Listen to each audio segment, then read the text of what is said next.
America के California राज्य में ईटन इलाके में लगी आग को लेकर अब तक दावा किया जा रहा था कि बिजली के तारों में खराबे की वजह से फॉल्ट हुआ, जिसके कारण जंगल में आग लगी।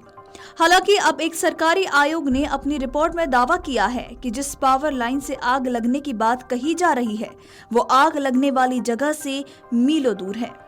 7 जनवरी को लगी आग से लॉस एंजलिस शहर का बड़ा हिस्सा जलकर खाक हो गया और इस आग में 28 लोगों ने अपनी जान गंवाई। दरअसल आग के चलते अपनी संपत्ति खोने वाले एक व्यक्ति ने अदालत में केस दायर किया है। इसी मामले में सुनवाई के दौरान कैलिफोर्निया पब्लिक यूटिलिटीज कमीशन ने एक रिपोर्ट भी दायर किया है। इस रिपोर्ट में बताया गया है कि इस बात का कोई सबूत नहीं है कि आग पावर लाइन में खराबी की वजह से लगी है और जिस पावर लाइन के तारों में फॉल्ट की वजह से आग लगने का दावा किया जा रहा है वो लाइन आग लगने की जगह से मीलों दूर है। तो वहीं आपको बता दें कि कैलिफोर्निया पब्लिक यूटिलिटीज कमीशन एक सरकारी विनियामक एजेंसी है जो कैलिफोर्निया में बिजली, पानी आदि की सेवाएं देने वाले निजी कंपनियों की निगरानी करती है। अदालती सुनवाई के दौरान याचिकाकर्ता के वकील ने आरोप लगाया कि यूटिलिटी के उपकरणों के कारण आग लगी।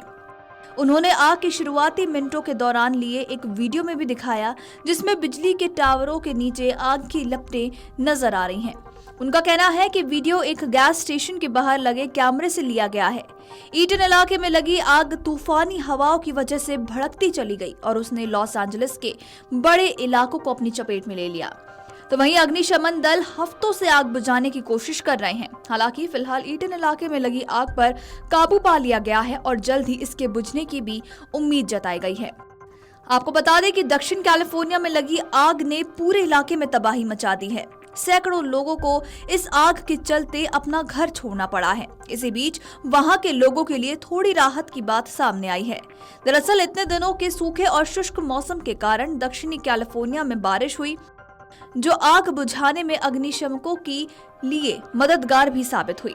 हालांकि जली हुई पहाड़ियों पर बारिश के कारण एक और नए खतरे की ओर इशारा कर रहा है, जहां बारिश के कारण जहरीली राख का बहाव एक नई मुसीबत को जन्म दे सकता है। दरअसल बारिश के बाद मौसम सेवा ने कहा कि अगले कुछ दिनों में लगभग 2.5 सेंटीमीटर यानी कि 1 इंच बारिश हो सकती है, लेकिन इससे खतरे की संभावना भी है। कारण ये है कि बारिश के दौरान जली हुई जंगलों के कीचड़ और मलबा बह सकता है और अगर बारिश जले हुए इलाकों पर होती है तो ये मलबे के प्रवाह का कारण बन सकती है।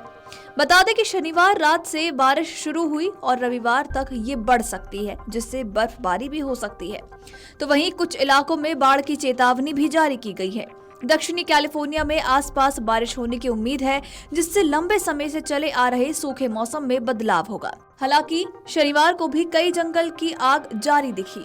इसमें पैलिसेड्स और ईटन के आग शामिल हैं, जिनमें कम से कम 28 लोगों की मौत हो गई और 14,000 से भी अधिक बुनियादी ढांचे नष्ट हो गए। साथ ही पैलिसेड्स फायर पर 81% और ईटन फायर पर 95% नियंत्रण हासिल कर लिया गया है। आपको बता दें कि लॉस एंजलिस काउंटी के कर्मचारी पिछले सप्ताह उन इलाकों में भी काम कर रहे थे जो पैलिसेड्स और ईटन की आग से प्रभावित हुए थे। इन इलाकों में 7 जनवरी को तेज हवाओं के कारण आग लगी थी। तो वहीं आपको बता दें कि कर्मचारियों ने आग से प्रभावित क्षेत्रों से पौधे और झाड़ियां हटाई ताकि आग को फिर से भड़कने से रोका जा सके। इसके अलावा उन्होंने पहाड़ी ढलानों को मजबूत किया और सड़कों की स्थिति सुधारने की कोशिश भी की ताकि कोई और समस्या न खड़ी हो जाए। Video desk amarujala.com।